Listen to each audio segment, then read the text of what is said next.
hours, it says. Okay, well, welcome to my interview with Amaury Sechet. Oh, Yep. shit, I'm getting some feedback here. How do I... That's...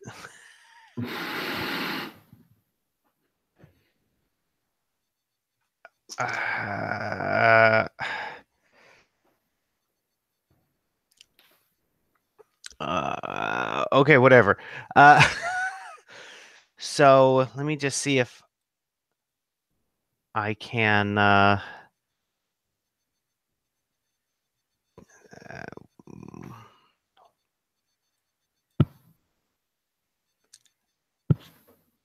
checking the YouTube link. I guess I'll just... Oh yeah, you're probably hearing yourself through YouTube.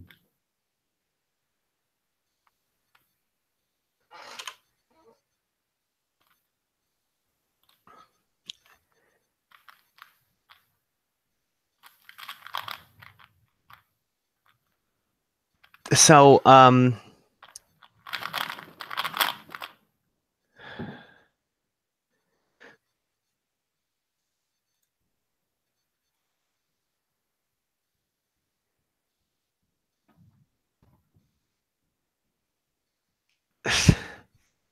okay, I'm having trouble with this.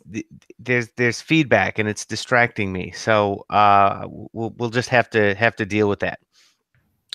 But anyway, now we are live, and I am talking to Amaury Sechet, lead developer on Bitcoin ABC, and one of the inventors of Bitcoin Cash.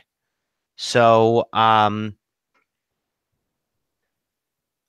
so I was wondering if you could begin by talking about your version of the history of the scaling debate. So the history of Bitcoin starting a few years ago and what led up to Bitcoin Cash.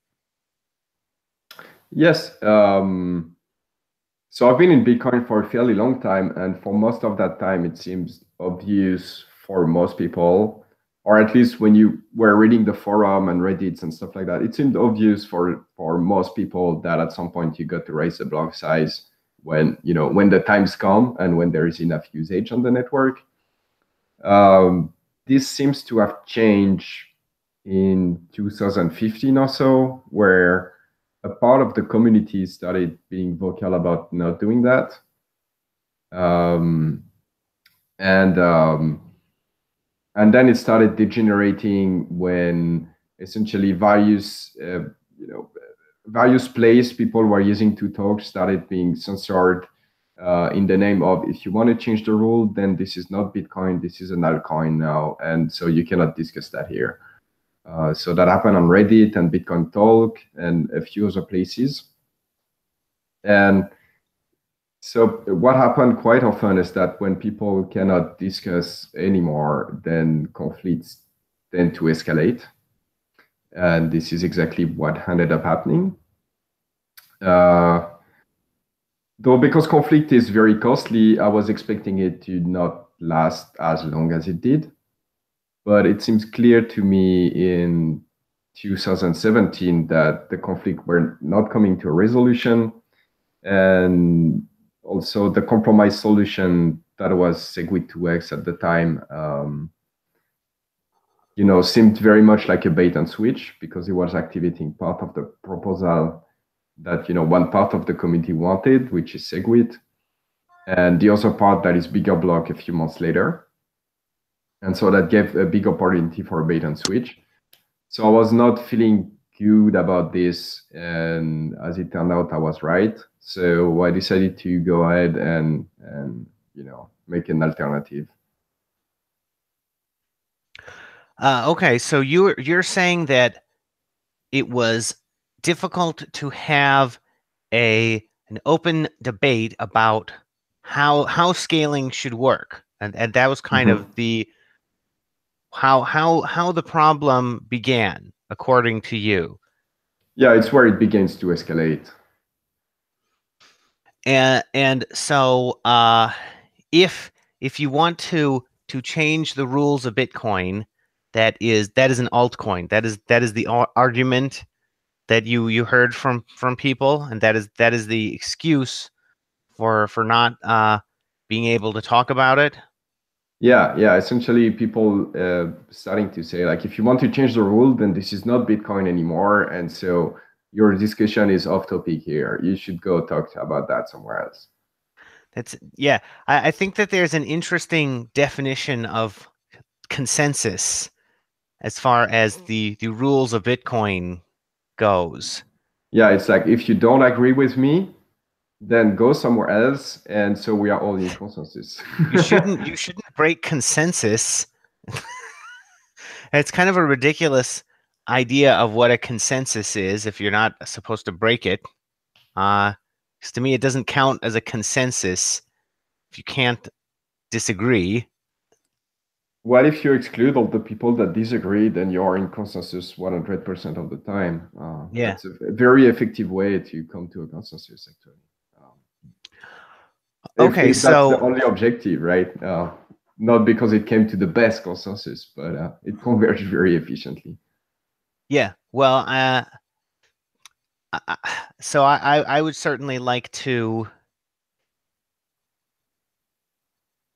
see more the recognition that it is self-defeating to exclude people from being part of the conversation if they have Bitcoins. Because to me, if you have Bitcoins, that means that you are part of the market.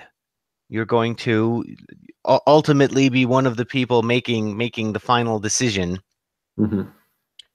Okay, so now when we met before, you told me about some of your philosophy for what made you decide to go off on your own and break the rules. So can you talk about that a little bit? I'm actually not sure what you're referring to, but essentially, if you cannot come to the consensus, then you have to. Everybody needs to go their own way, right? Like, when people don't agree, it becomes very costly to stay together. Kind of like a couple that don't love each other anymore, that's going to spend all their time fighting. They're better off separating and going their own way, right? And this is very much what happened, what we saw happen, because after the fork, then each branch of the fork was able to work on realizing their vision, whereas before the situation was very much gridlocked. And we saw the value of both branch increase over time, right? So I think there was a lot of positive that came out of that. Sure. So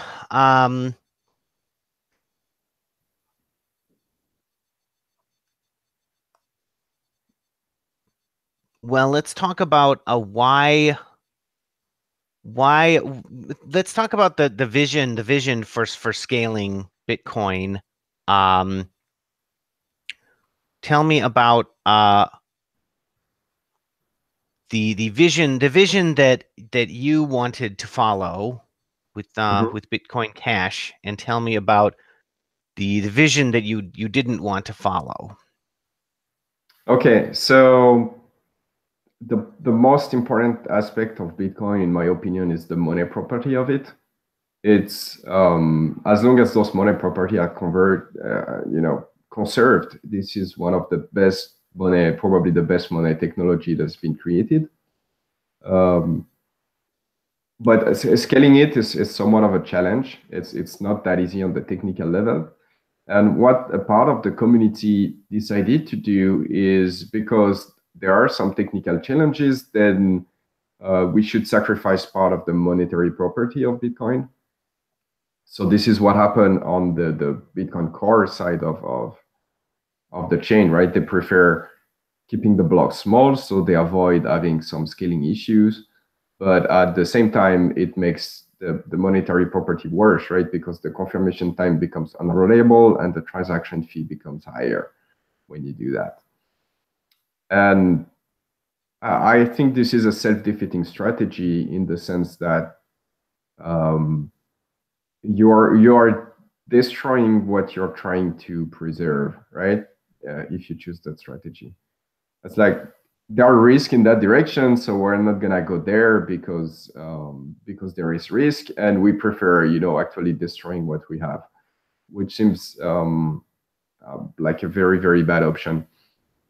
So right now, what we've been doing in Bitcoin Cash is mostly increase the block size, and we've fixed a few other issues that are very much technical, but that come alongside with that. Because a lot of people have in mind that you just increase the block size and everything works, just kind of like that. But there is actually a lot of optimization work that needs to be done for that to work properly. And can you tell me a little bit about that? It's okay to go into some details if you want. Okay.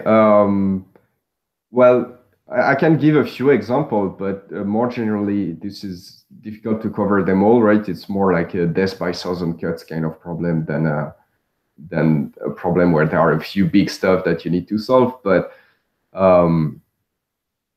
generally, so there was this problem with quadratic hashing on Bitcoin since the beginning, where I'm a bit simplifying here, but essentially the bigger a transaction becomes and the more expensive it becomes to validate in a way that is quadratic. That means that a transaction that is twice as big is 4 times harder to validate, and a transaction that is 3 times as big is 9 times as hard to validate, and so on. Now, can you explain why that is? Because it seems like you should check one signature per input. Yes. So why that is because as part of the signature checking, you want to do a checksum of the transaction so that a signature that is on one transaction is going to be invalid on another transaction.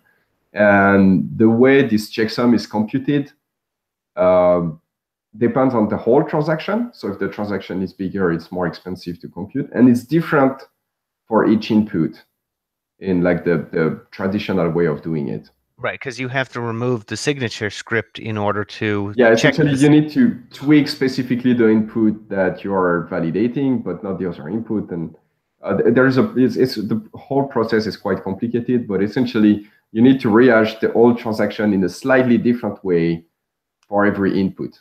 Right. Okay, and you fix that? Yeah. So there is a solution that have been made in SegWit named B143, if I remember properly, that address that. But because SegWit is a soft fork, it doesn't really address the problem, right? It's just like you have this door on your house that is not secure, right? And you install a second door on the side that is more secure, and then you have not increased the security of your house. You know what I mean? So this problem is fixed with SegWit for like a subset of the transaction, but not in general. And so we decided to apply a solution that is very similar to what is done in SegWit, but for all the transaction. And we could do that. That's a hard fork, right? So we could do that as a hard fork. So that's one of the stuff that we fix to make sure that people don't start producing blocks that are absurdly expensive to validate, that would, bog the network down. That's one of the things that was done. There are a few others. One other that come to mind that was done more recently is that I don't know if you're familiar with the compact block protocol, but this is a protocol that allows nodes to transmit blocks to each other faster than just transmitting the block. And it relies on the fact that the node are going to have in their mempool most of the transactions that are going to be in the block that is found already, right? Most of the time. That's the one that uses Bloom filters, right? Bloom filter is XIN. Compact block is another technology, but that is, the technicalities are different, but the high level approach is kind of the same. It's taking advantage that the node on the other side knows a lot of stuff already to be able to transmit the block faster. Yeah. Okay. And within that protocol, it was designed in such a way that it doesn't support more than 65,000 transactions roughly per block. And this is not a problem for 1 megabyte block because you cannot stuff that much transaction in a 1 megabyte block. But as the block goes bigger, you end up being able to do that. So you need to tweak the implementation of that protocol so that it works with larger number of transactions. That's another example of things that needed to be done for things to work. So there is a lot of small stuff like that you need to take care of as you grow the block size. That's also answer some people are asking, why not removing the block size altogether? Well, because there is all those problems, right? If you remove the block size altogether, a ton of stuff are gonna break. So you need to, push it, fix the stuff that don't work at that side, and then push it again, and so on. So it's a difficult challenge, but it's worth doing, in my opinion. Okay, well, let's go back to the monetary properties of Bitcoin, because I thought your answer there was interesting. So one thing that really struck me about the scaling debate is sort of how divorced it was from the value of Bitcoin. And to me, it feels like increasing the value of Bitcoin is not the overriding concern in terms of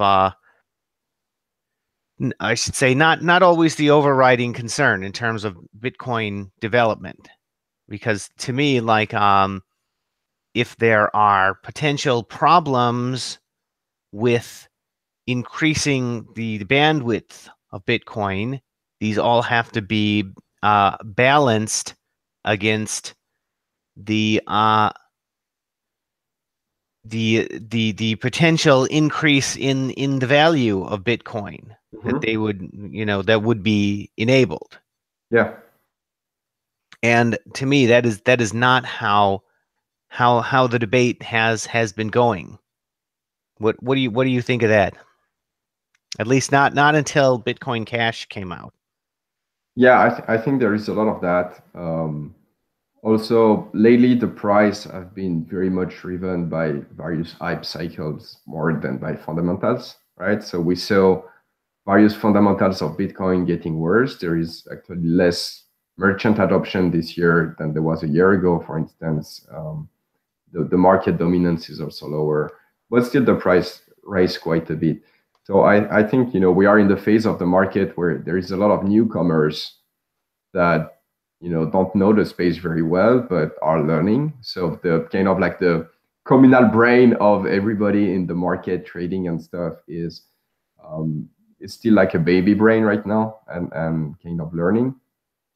So the value is hard to assert that way on short time scale, but on longer time scale, we see that it's very clear that if the usage of Bitcoin is better, then the usage increase and the value increase. There is actually a very nice graph that shows that essentially the value of Bitcoin is very tightly correlated with the number of transactions that are processed by the network until last year or so, where the two measures start to decorrelate completely. But for most of Bitcoin history, the value was very much driven by the usage of people. And so it seems like it also seems intuitive that as the usage grow and more people grow, the demand increase and the price increase, right? So this is more of the long-term view of the stuff. And with the price increasing, it also gives you more resources to fix the problem that come with that. Yeah, so yeah, if the price increase, that means company in the space and all of that have more resources, and so they can pay engineer to fix the scaling issue and work on those stuff, right? It's pushing the envelope to get the resources that you need to increase the size of the envelope, kind of. Okay, well, I am just glad that the Bitcoin investors have more options about the future of Bitcoin now. Because to me that is the only definition of consensus that actually makes sense, is if the investors are able to come to an agreement on something. And I don't think that there was a way for that to happen until Bitcoin Cash came out. Well, So right that's now there is an option to trade between the two vision, right? right. So And that's people that make the right trade are gonna end up richer, and people that make the wrong trade are gonna become poorer on the long term. And so the people that make the right call, their power and influence within the system is gonna increase, and the one that make poor choices right now, their power and influence within the system is gonna decrease, right? So it's good for the system in the long run. well, yes. Well, one of the things that I heard when I was talking about this with people is that conflict is inefficient because people are working at cross purposes to one another. Mhm. So it's bad to start a conflict, but it Conflict is inefficient. That's true. That's true. Conflict is inefficient, but it's not always more inefficient than the alternative. no, I Right? agree. So if people can come to an agreement more efficiently than by having a conflict, then sure, like you got to do that because it's cheaper. But if the conflict has been dragging for 2 years, then you know that the alternative is not very efficient either. So Yeah, and well, that goes back to what you said earlier about having trouble getting your ideas heard in debate. So, okay, so you were talking about value a little bit. So, why don't you talk some more about how should Bitcoin Cash fit in an investor's portfolio, or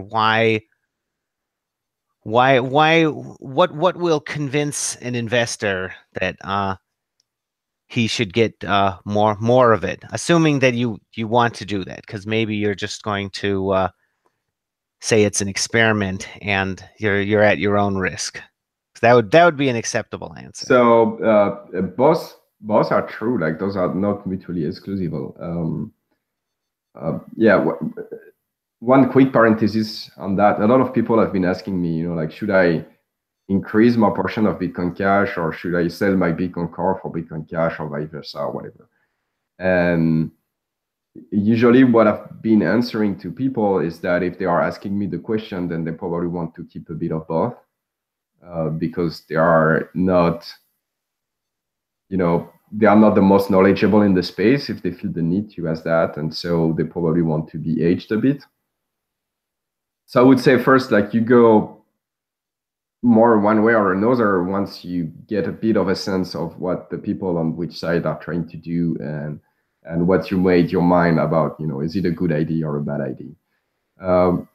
That being said, I think that Bitcoin Cash has a lot more potential upside than Bitcoin Core. In the sense that Bitcoin Core now is just trying to be digital gold, essentially. And Bitcoin Cash is trying to be money. And so when you look at the market cap of gold and the market cap, say the M1 of like pretty much any currency, it's significantly bigger than gold by at least one order of magnitude, right? So you're looking at a potential upside that is significantly higher.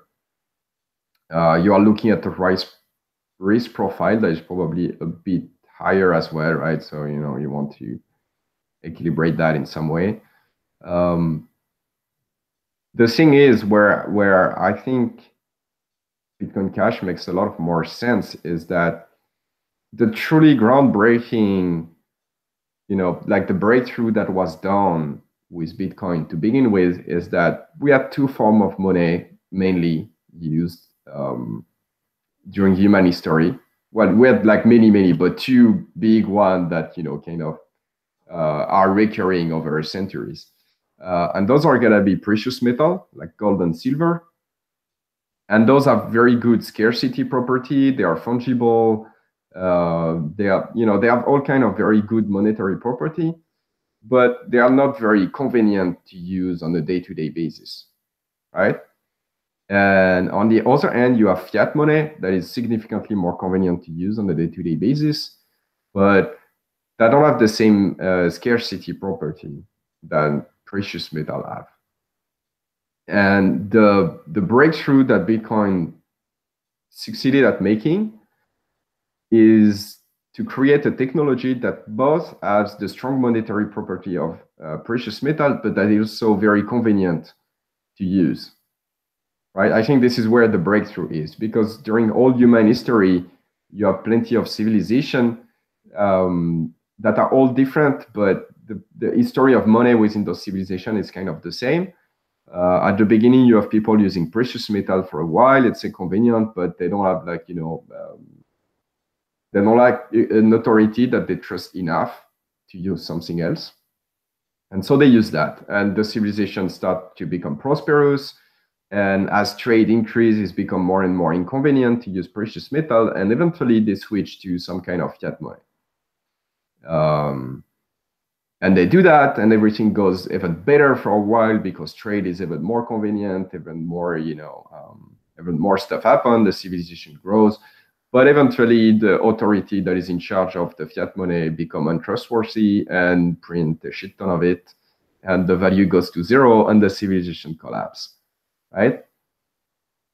And this is what happened to the Roman Empire. This is what happened to the Ottoman Empire. This is what happened to pretty much all big empires through history.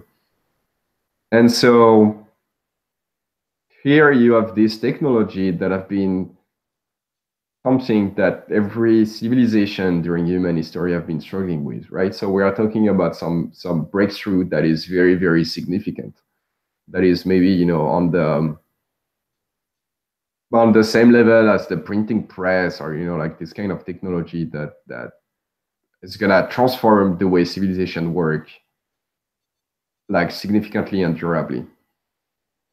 And so when you start eroding those property, you end up with something that is still valuable, but no, that's kind of a cool widget. That's not the civilization changing technology that it is, right? So the whole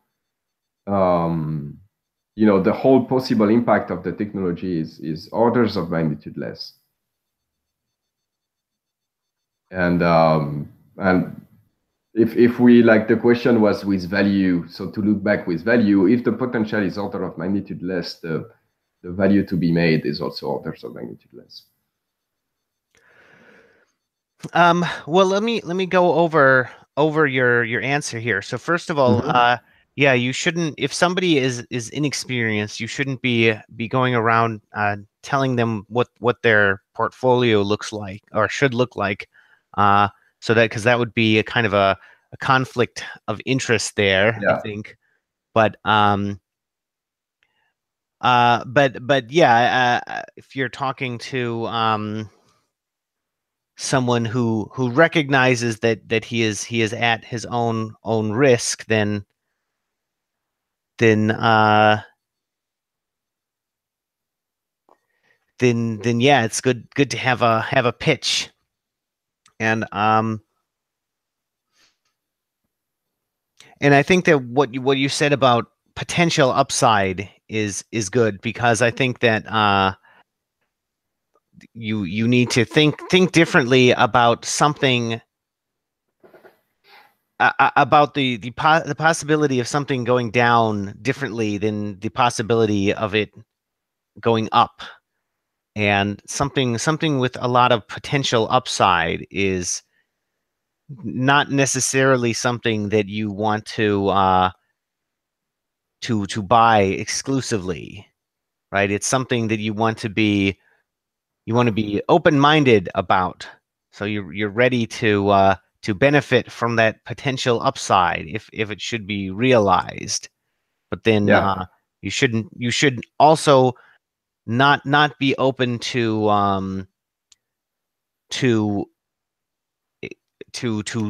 a risk if the potential upside is not realized. So to me, that is sort of the exactly. There way. is a lot of upside, but if you go all in, you are taking a huge risk as well. Yeah, so that's kind of how I would look at Bitcoin Cash as well. So how did you come up with the name? Because you've got Bit. Well, first of all, what made you want to start with Bitcoin ABC? Because that was before Bitcoin Cash, right? Yeah, but Bitcoin ABC was actually never meant to be, um, to be a main client or whatever. Before starting the whole stuff, I was making research on scaling solution, and Bitcoin ABC was just a base software that I could build, various stuff on top of it, so I could make experiment and measure and get a sense of how things work in practice. Um, and yeah, so that was what it was, and that was not a project that was widely broadcasted to word or advertised as you should use that in production. That was very much a research project. When the whole USF movement started and the Segwit 2x seems like it could be a bait and switch and all of that, that made me reassess what I was doing. I was like, there is a huge opportunity here, and nobody seems to go in, or at least not going fast enough. And so I was like, I have this project which is very very strong base with a few experiments on top of it. So I just scrapped the experiment, implemented a few change for Bitcoin Cash, and released that. So that's essentially how Bitcoin ABC happened. Well, let's talk about UASF. Mm-hmm. Because can you tell me about that? Because that seemed I don't even know what was going on then. Okay, so there were some people that wanted a technology called Segwit activated on Bitcoin, and some people that wanted bigger blocks. And there was a conflict between those two groups, and that created kind of like a locked situation where nobody was getting anything. So the two sides were fairly unhappy about that. And at some point, people who wanted Segwit decided that they would run a modified version of the software that would activate Segwit on August 1 no matter what. And if they would get majority hash rate with them, then they would become the main chain, they would become Bitcoin. But if not, they would fork on their own chain, kind of like Bitcoin Cash did. And so that was what USF was all about. And it got some support, and this is where the idea of Bitcoin Cash started,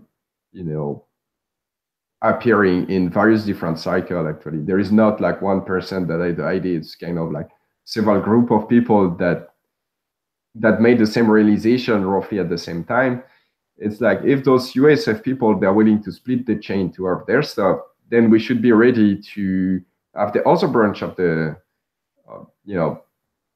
if they are ready to split the chain and have what they want on their branch, then we should be ready to have what we want on the other branch, right? And several group of people started having the idea when USF started taking steam. So this is where the seeds that ended up creating Bitcoin Cash appears. USF was actually quite instrumental there. Oh, okay. Well, I'm sure that they would be happy to hear that. No, I don't think so. But hey guys. Well, let's see if I have any Okay, so I have some questions here. Let me see. Oh man, I wasn't looking. Now there's quite a bunch of stuff here. Let's see. Is it on Twitter or in the chat On or? the YouTube live Ah, okay. link that I showed you. Let's see. Oh, okay. So have someone asking about your hobbies. What do you like to do besides creating Bitcoin Cash? So yeah, I do a lot of programming. I do also one of my hobby is speed cubing. So it's like solving Rubik's cube very quickly. Oh, I remember you were playing with that. Yeah. So I used to be very very serious about this. I was doing competition and stuff. Not as much this day, but I still do it. This is a hobby. Um, yeah, I don't know. Video game as well. I play video games. What are your favorite games? StarCraft Brood War probably the Oh yeah, old okay. I've 20-year-old played StarCraft. StarCraft. Yeah. Yeah. It's Um, it's an like it's this kind of game like um maybe poker and chess would be in the same category where the rules are quite simple, but the game's like opens in so many different ways, and there is almost no upper limit in terms of skill where you can go. Right, you can always get better. So to give you an idea, when I was I'm not as good as I used to be. When I was very good at it, uh, I I could do very well online against most people, and but it's a bad metric. But I was doing roughly 120 action per minute. That means like on average 2 action per second. oh my God. And Well, that should make people feel better about your responsibilities, I think, because that is I played through the campaign of StarCraft.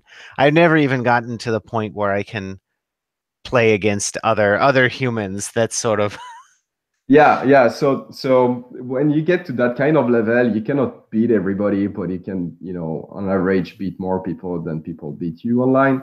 But still, when you look at the pro player, they literally do 3 times more action than I could do during the game, and this is not all spam, right? This is actual action. So the upside is so far away. It's very interesting.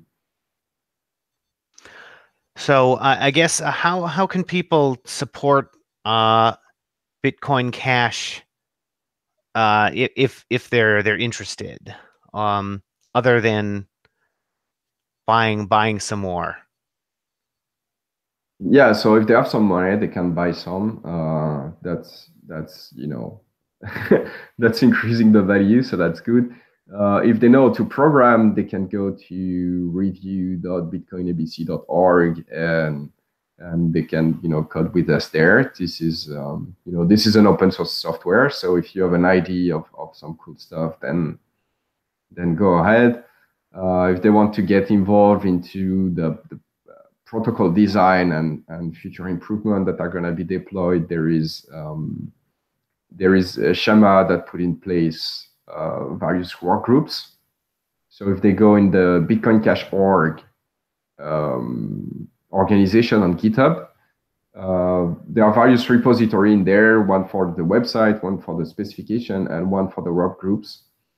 And so the one for the work groups, there are going to be a bunch of links about work groups, about various aspects of the protocol and the consensus rule and all of that people can go talk to. So that's for more technical people that are less technical. Then a good way to help is to talk to merchant mostly. If you have some Bitcoin Cash, you can spend it to merchant, and maybe they are not aware of it or whatever. So you can contact them and tell them about it. Tell them why it's good for them, not why it's good for you.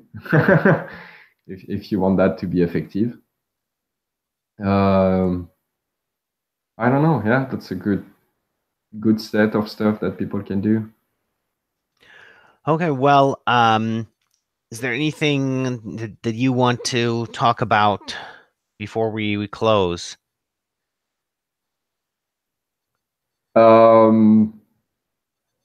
I don't know. Yeah, so you talked about the Narnia stuff and how different people in Bitcoin would fit in that universe. I'm very interested by this kind of meta stories, like the pattern that reemerge within story, because I think this tells us something profound, about the human psychology. So this is a series of video that I liked very much. And about that, I would like to. So you said that the Bitcoin Cash people, they should be Sauron, right? Or they should be the grand villain in general. Yeah. And so I would like to ask you, like how we are doing on that front. Oh, well, let's see. That's a good question. Well, first of all, have you read the Narnia books? I haven't read the Narnia though. I read what's the Lord of the Rings stuff, but not Narnia. Oh, okay. Well, yeah, I mean, um, but well, the real point of Narnia specifically is because it's kind of like a fan fiction universe, and there's a lot of weird mind control plot twists in it. So that's why I use that series. But Lord of the Rings is kind of similar. It's just more that the threat is contained. It's sort of the bad guys are in Mordor, whereas in Narnia it's much more paranoid. You don't know. Yeah, they are everywhere. Can be Yes. anybody. Yeah, exactly. Um, okay, so well, how are you doing on being Sauron? Um, I'm sorry, I will have to think about that and get back to you. Okay, that's fine. But I am excited to go to the Satoshi Vision conference to see how that's going. But I do I think that it is good to know that my message is being heard. With my the specific video is called Strategy in the Core Cache Conflict. That's one of my greatest creations. So glad to hear that you're listening. Yep. Okay, well, it was great to talk to you, and and for anyone watching, remember that everybody has their own perspective, and I really just asked you to give me your perspective. So you have to go out and keep learning to come to your own opinion. And I'm going to edit out the beginning and ending and any like awkward pauses in between. I would like to make a quick parenthesis about what you said. So this is indeed like as an investor, this is the position that you want to take, right? You want to learn about various side and you want to place your bet accordingly. And what I see a lot, at least, in what people express is that there are a lot of people that are invested in crypto that are angry about various projects, Bitcoin Cash being one of the one that makes people angry, but also one as well. Listen, if you are angry as an investor, you're not doing it right. You should be angry when you are in the pit fighting with others, but as an investor, you should be placing your bet on people. And so if you are angry about some coin in the space, it's because you perceive it as a threat, right? And the right move as an investor there is to diversify yourself so that this stuff is not a threat anymore, either by investing in it or by investing in other stuff that you think that if this thing is gonna beat your main stuff, then you need to be edged in some way. Yeah, I think that it's yeah, I think it's really strange how it seems like many investors who side with the core ideology have come to identify with that ideology to such an extent that they don't notice when they are getting sort of a good option as investors, even if perhaps it is not something they are very interested in. Options are not worth negative amounts; they're worth positive amounts. So I would say that from from the stand,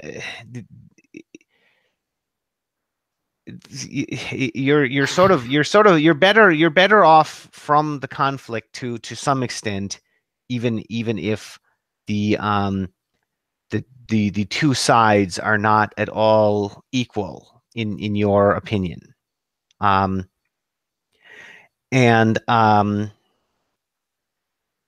so anyway, any final thoughts? Um, no, I guess those were the final thought.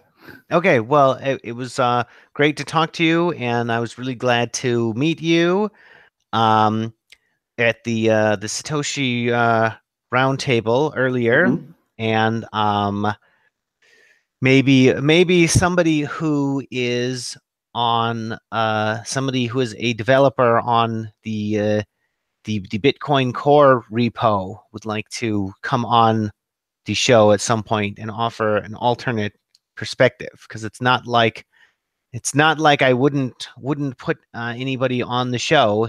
It's sort of like at this point it's like only some people are willing to talk to me at all, which is not a good situation um from the perspective of the investors as a whole, I think.